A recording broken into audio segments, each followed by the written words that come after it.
Амансызбы көрөрман, сиз медиа хабты көрүп баштадыңыз. Менин аты жөнүм Али Токтакунов. Бүгүн биз сизге мамлекеттик медиа айтпаган нерсени айтып беребиз. Манасчы Дөөлөт Сыдыков үй бүлөсүн алып Кыргызстандан чыгып кетти. Бул тууралуу бүгүн 5 майда белгилүү болду. Ал өзү Азаттыкка комментарий берип, кысым болду деген сөздөр чын экенин айтып, чыгып кеткенин ырастады. Дөөлөт Сыдыков кетеринин алдында Бишкек ССге караштуу Манас айылынын жетекчилигин дагы тапшырып бергени маалым болду. Бир айга жакын убакыттан бери эмне үчүн бул манасчынын аты эл оозунан түшпөй жатат?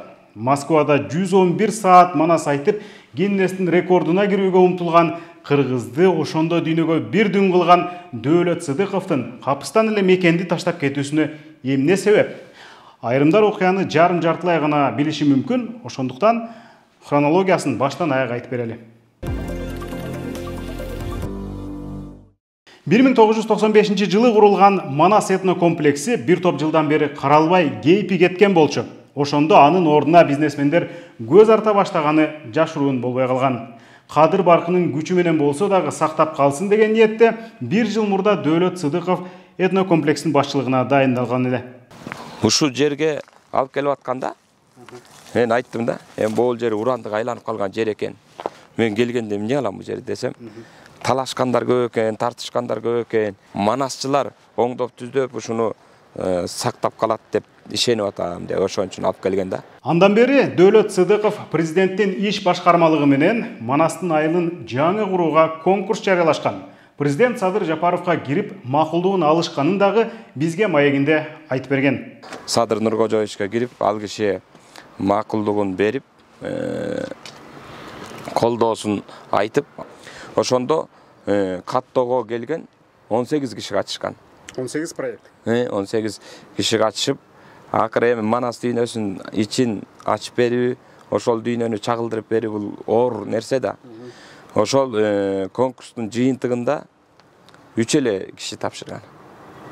Үчөөнүн бирөөсү жөн эле 4 кесилиш жолдун өтүшүнө коюлган арка сыяктуу бир туулганы болуп коюптур. Ал мурда эле чийилген нерсе экен. Ошону алып келген. Экинчиси болсо Раматыл Керексов Кытайда боз үйлөр тургузбады беле. Ошону эле көчүрмөсүн алып келип коюптур да. Үчүнчүсү биздин айткан дегенибиз боюнча ошого ылайыктап, ушул Манас дүйнөсүнө ылайыктап алып келген. Ошол азыр даяр турат. Баарын чийип даярдалган. Демек, жаңылоонун макети даяр болчу. Бирок ал ортодо бир айга жетпеген убакытта эле катуу өзгөрүүлөр болуп кетти.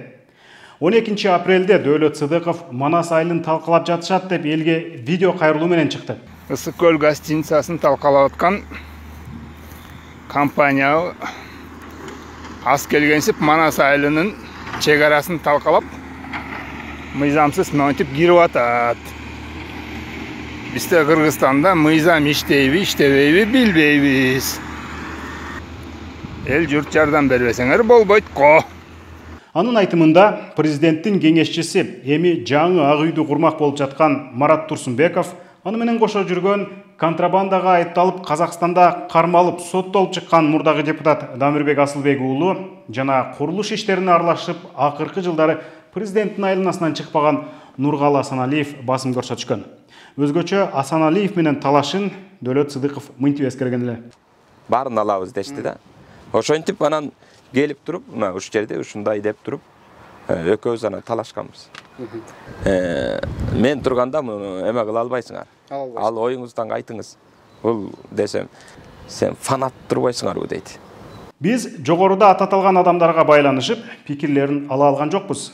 Ал эми президент Садыр Жапаров 25 апрелде кабар агенттигине маек куруп, Манас айылын дагы жаңылап салабыз. Азыркы акыбалын барып көргүлөчү. Адам эмес ит көргүз. Биз аны накта Манас айылы кылып жасайбыз деп билдирген. 29 апрелде Жапаров Манас айылына барып, этнографиялык комплекстин реконструкциялоо долбоору менен таанышты. Бирок презентацияга Манас айылынын башчысы Дөөлөт Сыдыков катыштырылган жок. Ал ортодо манасчы президентти мени коркутту деп айыптап Фейсбугуна жазды. Маданият министри Азамат Жаманкуловдон мени коркутуп дубай салам айттырганыңыз ашыкча эле болуп калды. Андан көрө бир жылдан бери иштеп жаткан Манас долбоору боюнча сурап койсоңуз жакшы болмок, деп жазат Манасчы. Көрсө, президент Садыр Жапаровка кайдан жайдан таап көрсөтүшкөн Манас айылынын проектиси башка экен. Ал макеттин качан жана кайсы конкурстан өткөнү, ким тарабынан тандалганы беймаалым. Ал эми 4 майда Дөөлөт Сыдыков буга чейин 18 катышуучунун ичинен конкурстан өткөн. Президенттин иш башкармалыгынын башчысы баштаган 12 кишилик комиссия тандаган архитектор, сүрөтчү Мухтар Тагайбек уулунун автордук эмгегин элдин сынына койду. Ürüyorsunday göründü, hayaldım da buluktum, salkınımdan bütkensiz, ağırlar angap çaldım, halkınımdan bütkündey, kıymılda çağıra gel, kızı talakan koro, gülülü kanımdan tüttüzdey, kıksıra menden cabıllap, kıksırım barısa, kırgın başlıp karasa, kıykırığı taşlara, kımba tavanda kaygan, kıykırıklı salıptır, Буга да бул долбоор Манаска тиешелүү музейден баштап театрга чейин кыргыз дүйнөсүн даңазлаган аянтчалары жана башка көп багыттуу, кызыктуу, дүйнөлүк талаптарга жооп берген улуттук колориттеги архитектуралык курулуш Манастын айылын татыктуу кылып кайра куруу үчүн колман келген болгон аракетти көрүп келген. Бирок мамлекет тарабынан болчу тиешелүү чечимдер болбой келгени иштин чеке жылтарлык жылбаганынын себеби маселе башкада экени айдан ачык көрүнүп калды деп жазды дагы үй бүлөсүн алып өлкөдөн чыгып кетти. Президент мени коркутту деген чоң айыптоо. Ошондон кийин өлкөдөн чыгып кетүүсү өтө тынчсыздандыруучу маселе. Биз бул кабардан соң Садыр Жапаровдун пресс катчысы Эрбол Султанбаевке байланышып, бирок тыңгылыктуу жооп ала алган жокпуз. Биз футболдобуз азыр. Бир аздан кийин чалсам болобу? Бир суроого кыска жооп бере аласызбы? Манасчы Дөөлөт Сыдыковдун өлкөдөн чыгып кеткени боюнча кабарыңыздар барбы? Кабардар беле? Жок, аны тийиштүү органдардан сурабайсыңарбы? Чын эле чыктыбы, чыккан жокпу?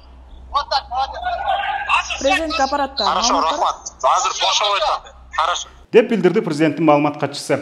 Кыргыз Республикасынын эмгек сиңирген артисти Дөөлөт Сыдыков Москвада 111 саат Манас айтканда бардыгыбыз дуулдап, Гиннестин рекорддор китебине кирет экен, кыргызды дүйнөгө дүң эттирет экен деп шердендик.